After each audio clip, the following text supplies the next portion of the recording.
기도하겠습니다. 사랑과 은혜가 풍성하신 하나님 아버지, 오늘 주일 오후 예배 주님 앞에 머리 숙입니다.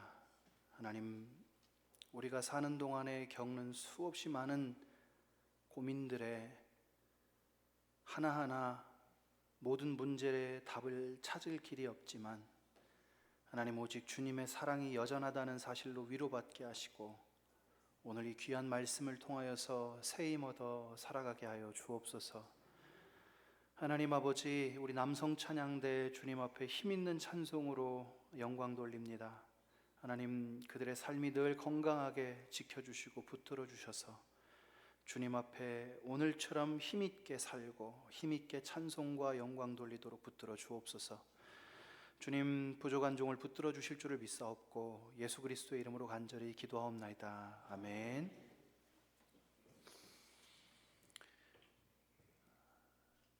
아브라함에게 이삭이라는 아들이 있고 이삭은 리브가라는 여자에게 장가를 들었습니다. 그리고 태어난 아기가 에서와 야곱이라는 쌍둥이 형제입니다. 한날 한시에 태어났지만 아주 간발의 차로 형과 동생이 되죠.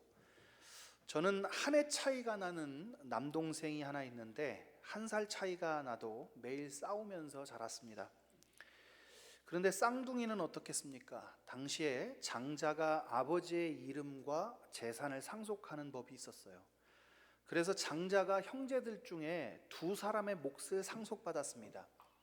형제가 2사람이면 아버지의 재산을 3사람 몫으로 나눠서 2사람의 몫을 형이 가져갔습니다. 야곱은 그것을 인정하기가 어려웠습니다. 태어날 때도 자기가 먼저 나가려고 에서의 발뒤꿈치를 붙잡고 나올 정도였다고 했죠. 야곱이라는 이름도 발꿈치라는 말에서 나온 이름인데 이 이름의 속뜻이 속임수를 써서 자리를 차지한다, 경쟁한다, 이런 말입니다. 야곱은 수단과 방법을 가리지 않고 형을 이기려고 했습니다. 결국에는 형이 집을 나가 있는 동안에 형으로 변장을 하고 눈이 거의 멀어버린 아버지 이삭을 속여서 장자의 축복을 가로채웠어요. 결국 원하던 것을 얻게 되었지만 분노한 형을 피해서 빈털터리가 되어 외삼촌 라반의 집으로 피신을 갑니다. 그리고 그때부터 그의 인생은 꼬일 대로 꼬이게 됩니다.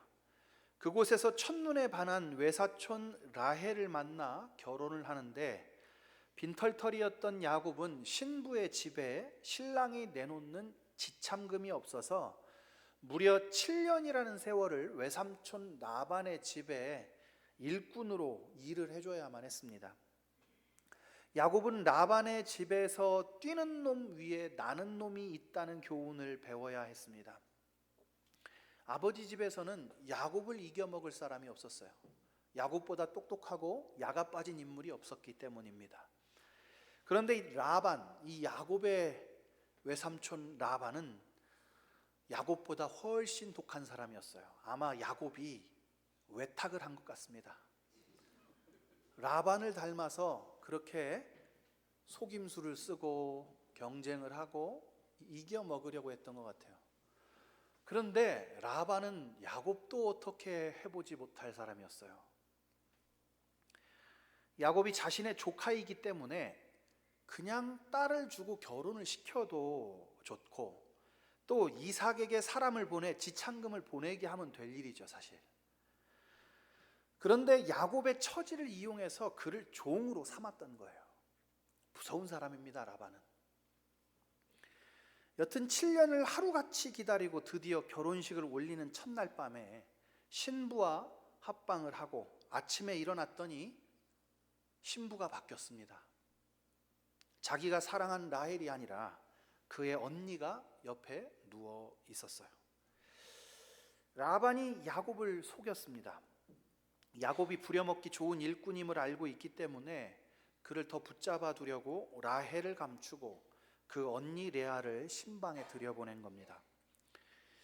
물은 엎어졌으니 어찌하겠느냐, 내가 라헬도 너에게 줄 터이니 7년을 내게 더 봉사하라고 강요했습니다.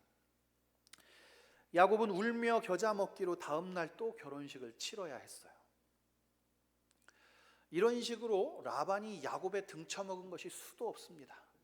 그래서 야곱에게 7년을 일하게 하면서 세경을 주기로 했던 것들을 다 여러 번 바꾸고 빼먹고 거지로 만들었습니다. 형과 아버지를 속이고 이겨먹던 야곱은 결국 임자를 만났습니다. 야곱은 라반의 손에서 어떻게 벗어날 수 있었을까요? 라반은 갖은 핑계를 대가며 야곱을 붙잡아 두려고 했지만 하나님께서 야곱을 대신해서 라반과 싸워 이겼다고 말씀하십니다. 여러 내기를 하게 되는데 그 내기 가운데 야곱을 도우시고 야곱을 구출해 주셨어요. 그 중에 우리가 잘 아는 것이 점박이 있는 것들을 세경으로 해가지고 점박이 있는 것들만 이제 야곱의 것이 되게 하고 뭐 이런 식으로 했었는데 거기 뭐 별의별 이상한 일들이 있죠. 그 가운데 하나님이 간섭하셔서 야곱이 거짓골로 나오지 않게 하셨다라는 것이 핵심입니다. 하지만 야곱은 그때까지만 해도 자신이 자기 꾀로 이겼다고 생각했어요. 그렇게 야곱은 라반의 추잡한 트집과 공격을 뿌리치고 드디어 자기 고향 아버지 집에 돌아가게 되었습니다. 그런데 아무리 생각해도 자기에게 장자의 권리를 빼앗긴 형의 화를 풀어줄 방법이 생각이 안 나는 거예요. 형의 화를 풀기 위해 라반의 집에서 얻은 재물들을 셋대로 나누어 가지고 라반에게 보내기도 했지만 그것으로는 부족하다고 생각했는지 밤에 잠을 이룰 수가 없었습니다. 에서는 야곱과 함께 살았던 때부터 사냥꾼으로 이름이 널리 알려진 인물이고 장자권을 잃어버린 뒤로는 아예 집을 나가서 에돔이라는 곳에서 사람들을 모아 왕처럼 사는 세력가였어요. 뭐 우리말로 하면 약간 산적 비슷한 사람입니다. 에돔이라는 곳 자체가 이게 붉은 산이거든요. 이 사람 사는 동네가 사실 아니고 암석지대예요. 왜 그런 데서 살았는지 모르겠어요. 그곳에서 이게 무역로가 이렇게 지나가는 길이긴 한데 그곳에 자리를 딱 또아리를 틀고 살았던 사냥꾼이었습니다. 야곱은 에서가 자기 군사 400명을 이끌고 자기에게 온다는 소식을 들었어요. 이 당시에 400명이면 지금으로 따지면 4,000명에 육박하는 그런 대군이라고 볼 수 있어요. 그러니까 세력이 엄청 컸던 거죠. 군사 400을 이끌고 에서가 오고 있다는 소식을 듣고는 불안해서 잠을 자지 못했습니다. 일생일대의 싸움을 앞두고 있는 격투기 선수가 하루 전에 이렇게 불안해서 잠을 이루지 못할 정도라면 그 사람은 이미 패배감에 사로잡혔다, 이미 마음으로는 졌다라고 할 겁니다. 자기 힘으로는 도무지 방법이 없는 상황임을 짐작했던 것이죠. 그때 낯선 사람이 하나 야곱이 잠들지 못하고 있던 곳에 찾아옵니다. 야곱은 이 낯선 사람과 아무런 설명이 없이 무엇을 합니까? 씨름을 해요. 사실 이 본문을 우리가 너무 익숙하다 보니까 야곱이 이 사람과 씨름했다는 이야기를 보면은 그냥 그런가 보다 한데 한번 생각해 보세요. 왜 씨름을 합니까? 낯선 사람이 이 야곱에게 왔다는 것도 이상한 일이고 그 낯선 사람과 통성명도 없이 당신은 누구냐? 왜 여기로 왔느냐? 왜 나를 찾아왔느냐? 뭐 이야기가 있을 거 아니에요. 없어요. 그냥 서로 눈이 마주치자마자 싸움이 벌어진 거예요. 이상하지 않아요? 되게 이상한 일이에요. 어색한 일이죠. 너무 뜬금없고 황당한 이야기 전개가 아닐 수 없지만 야곱이 처한 상황을 감안한다면 아마 야곱은 이 낯선 사람을 에서가 보낸 자객으로 생각했던 것 같아요. 그러니까 통성명이 필요 없던 거죠. 그냥 자기가 지금 처해 있는 상황에 낯선 사람이 등장하니 이 사람이 나를 죽이려고 에서가 보냈구나 했던 것 같아요. 왜 우리도 화가 이렇게 막 차 있는데 인사만 해도 이렇게 화가 막 튀어나갈 때가 있잖아요. 아마 야곱은 그런 상황이 아니었던가 싶습니다. 야곱이 그와 씨름을 했다라고 말했는데 이것도 좀 사실 황당한 일이에요. 씨름이 사실은 우리가 이 성경에 그냥 씨름이라고 되어 있는데 격투기 경기를 했다는 이야기가 아니에요. 뭐 유도 경기나 진짜로 뭐 삿바매고 하는 씨름을 말하고 있는 것이 아닙니다. 레슬링을 했다 이런 의미도 아니에요. 경기를 했다는 의미가 아닙니다. 씨름했다는 말의 이 원 뜻이 뭐냐면 뒤엉키다 이런 말이에요. 뒤엉키다. 우리가 왜 주짓수나 레슬링이나 하면 이렇게 막 서로 부둥켜 안고 막 들어 누워가지고 막 이렇게 하잖아요. 이렇게 뒤엉키잖아요. 왜 저기 충남 보령에 가면 머드 축제 할 때 이렇게 머드 채워놓고 진흙 채워놓고 거기 막 이렇게 뒤집어 쓰고 막 서로 막 넘기고 막 이렇게 하는 거 있죠? 그거예요. 그렇게 뒤엉켰다는 뜻이에요. 그러니까 싸움을 했다는 거예요. 갑작스럽게 먼지투성이가 되도록 서로 뒤엉켜서 싸우고 있다는 뜻입니다. 여기 이 낯선 사람이 갑자기 허벅지를 둔부를 때려서 위골이 되게 하기도 하잖아요. 그러니까 쉽게 말하면 그냥 점잖하게 삿바매고 이렇게 씨름한 게 아니에요. 정말 치고받고 하는 싸움을 했다는 거죠. 갑작스레 서로에게 통성명도 없이 싸울 이유라면 야곱이 상대에게서 위협을 느꼈을 것이고 매우 예민한 상태였다는 것이죠. 그런데 더 황당한 일은 다음에 벌어져요. 이것만 해도 참 이해하기 어려운 일인데요. 여기까지 제가 이렇게 여러분의 이해를 돕기 위해서 설명을 했으니까 여러분 이해를 하는 것이지. 사실 여러분들이 이거 그냥 넘어가잖아요. 그죠? 그러려니 하고 넘어갔을 이야기예요. 사실은 낯선 사람과 씨름했다는 얘기도. 근데 더 황당한 이야기는 뭐냐면 죽기 살기로 싸우던 상대한테 갑자기 축복해달라 그래요. 이거는 낯선 사람하고 씨름한 것보다 더 황당한 일이에요. 갑자기 이 사람이 나를 죽이려고 그러구나 하고는 달라들어가지고 막 치고받고 싸우고 막 뒤엉켜 싸우다가 갑자기 나를 축복하지 않으면 놓지 않겠어. 여러분 이해가 갑니까? 이게 사실 내용이 이해가 안 가야 정상이에요. 야곱은 왜 신변의 위협을 느끼고 싸우던 사람에게 자기를 축복할 것을 구하는 것일까요?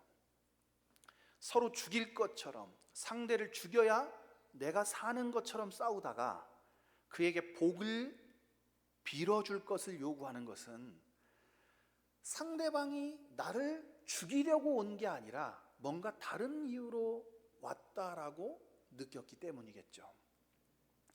즉 상대에 대한 인식이 싸움을 하는 도중에 바뀌었다는 이야기입니다. 어떻게 알 수 있을까요? 여러분 유도 좋아하십니까?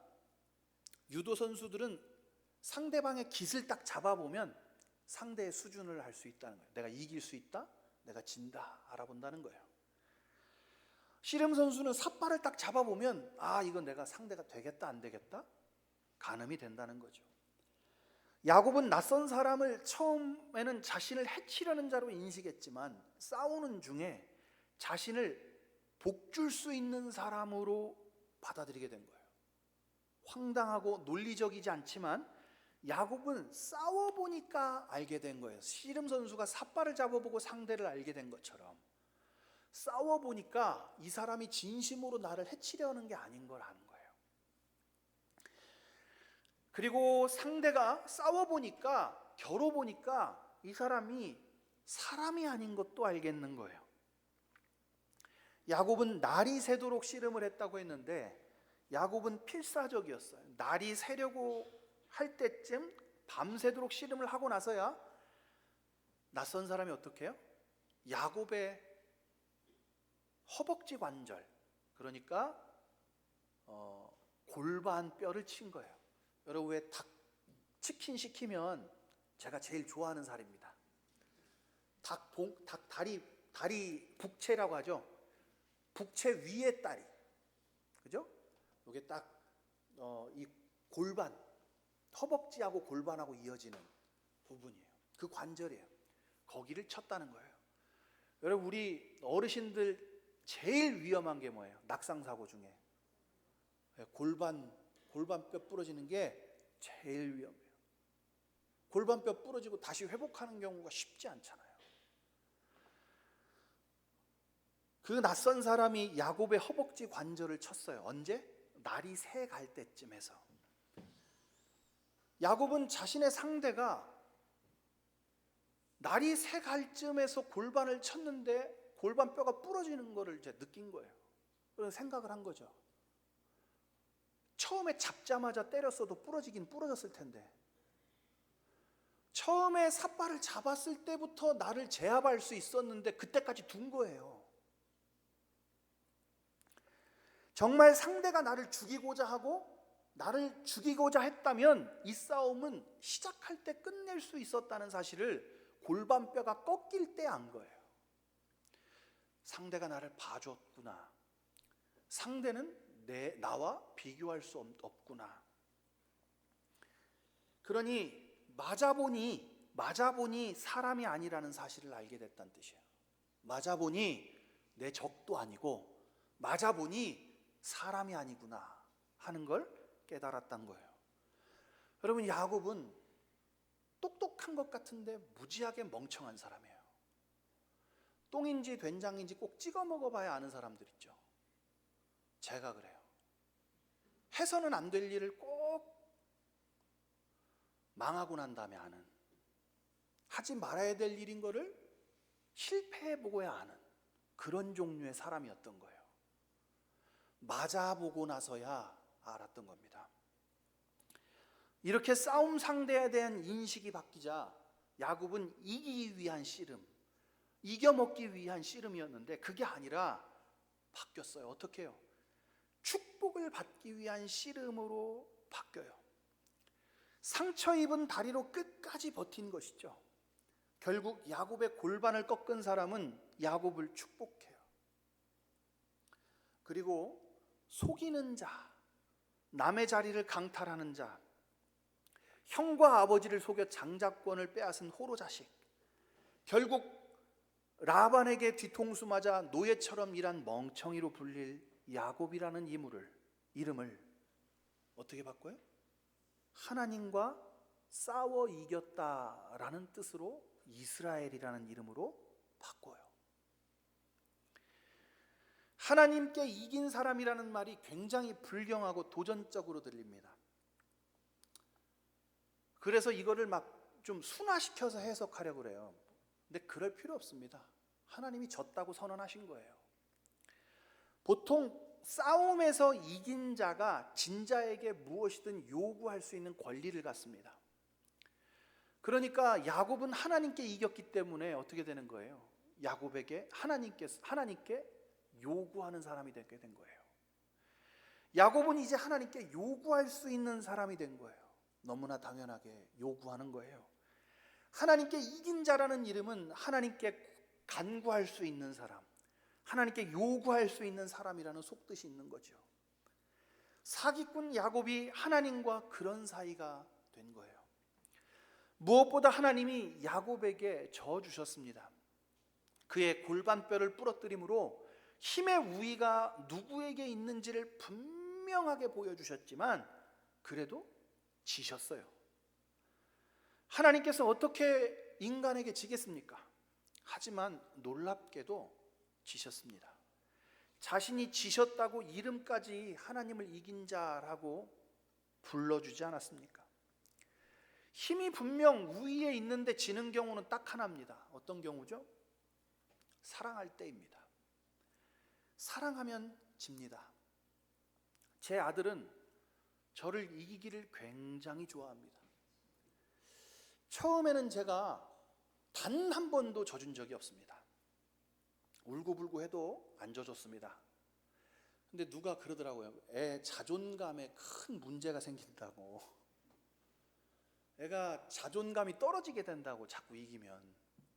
그 뒤로는 다 져줬어요. 팔씨름도 지고 달리기도 지고 할 수 있는 것은 다 줘줬습니다. 못 이기는 척하고 막 연기를 하죠. 너는 정말 너를 이길 수 없다. 대단하다. 아이가 주짓수 다니거든요. 와가지고 일부러 기술을 당해줍니다. 항복.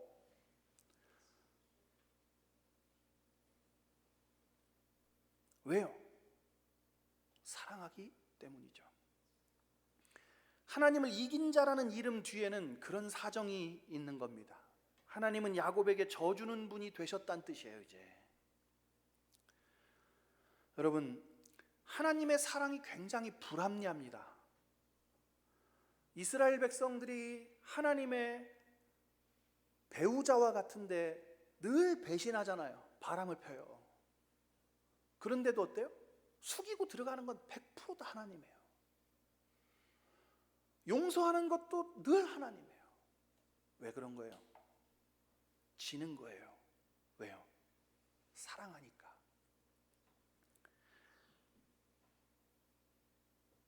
수단과 방법을 가리지 않고 이기려 하는 야곱이 아무리 날고 기어도 이길 수 없는 존재들이 있었죠.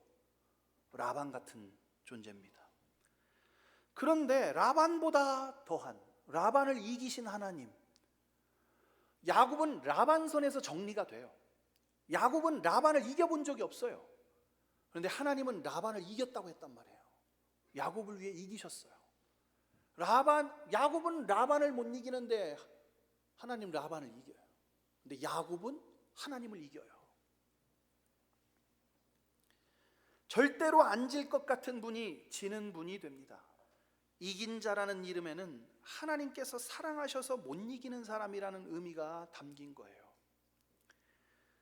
그런 존재가 됐다는 겁니다. 야곱은 사랑을 갈구하는 존재였어요. 어떻게든 그 사랑을 쟁취하려고 노력했습니다. 사랑을 갈구하는 존재였지만 사랑을 받는 존재로 거듭났어요. 수단과 방법을 가리지 않고 빼앗지 않아도, 경쟁하지 않아도 하나님께 당당히 요구하는 존재로 바뀌었어요. 무엇이 그를 존귀하고 특별한 사람으로 만들었습니까? 하나님의 사랑입니다. 야곱이 달라진 건 없어요. 야곱이 달라진 건 아무것도 없습니다. 하나님의 사랑이 그를 바꾸었고 하나님의 사랑이 그를 특별하게 만들었습니다. 야곱이 이스라엘로 바뀐 것처럼 믿음으로 구원을 받은 사람은 불명예스러운 이름과 인격을 벗어버리고 사랑스럽고 존귀한 존재로 거듭납니다. 하나님께는 가깝고 사랑받는 존재로 거듭납니다. 야곱이 그러기 위해 노력했어요? 아니요, 노력하지 않았어요. 우리가 사랑받을 만해서가 아니라 하나님이 그렇게 하시기를 기뻐하셨기 때문입니다. 전적으로 하나님 스스로의 결정입니다. 야곱이 하나님을 만났다고 하면서 천사와 씨름하던 곳의 이름을 얍복에서 분이엘로 바꿉니다. 분이엘은 하나님의 얼굴이라는 뜻이에요. 자신이 하나님을 만났지만 죽지 않았다는 뜻이랍니다.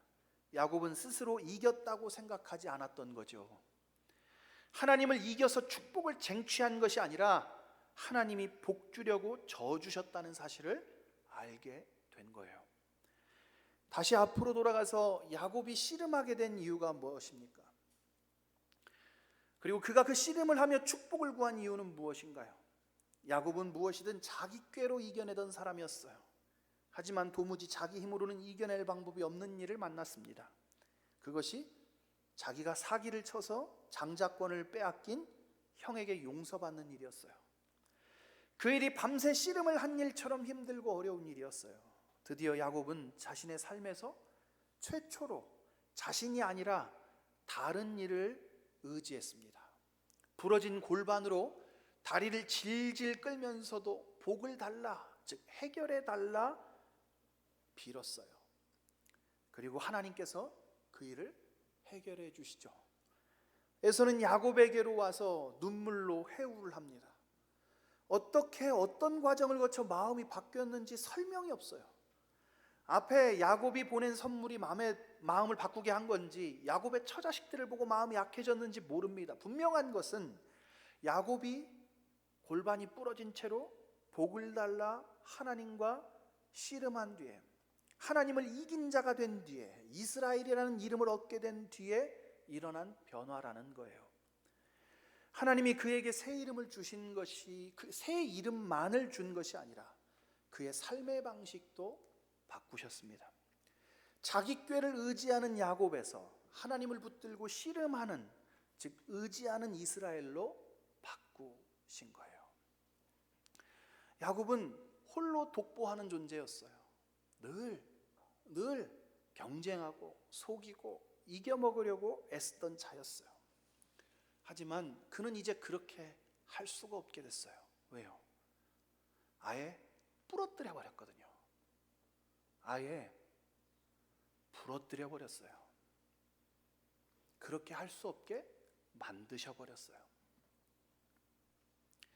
야곱은 늘 자신의 몸 하나를 의지해서 살던 사람이었는데 그거를 꺾어버리셨다는 거예요. 일평생 악바리로 살아온 야곱이었지만 이제 하나님의 동행하심을 생생하게 느끼고 하나님을 의지하기 시작했어요. 비록 절름발이가 되었지만 분이엘에서의 아침은 그 전날의 아침과 달라요. 분이엘에서 맞이한 새해는 그에게 진정으로 새로운 날이에요. 왜요?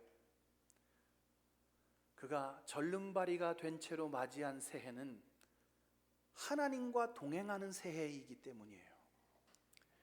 그가 절름발이로 불편하게 맞게 되는 아침이지만 그는 의지할 자를 만나고 하나님과 동행하는 아침을 살기 시작했어요.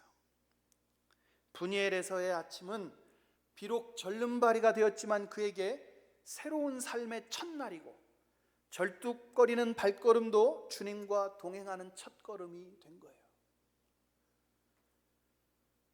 여러분, 성도의 구원받은 삶은 분이엘에서 시작된 절름발이 야곱의 삶과 같아요.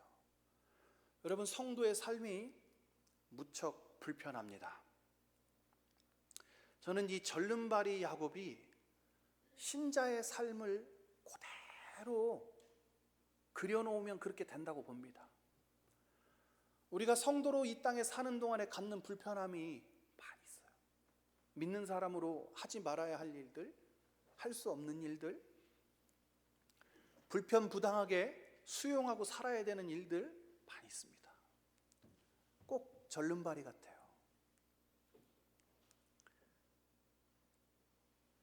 하지만 이 절름발이 야곱의 삶은 이제 지팡이 없이는 걸을 수 없는 삶이죠.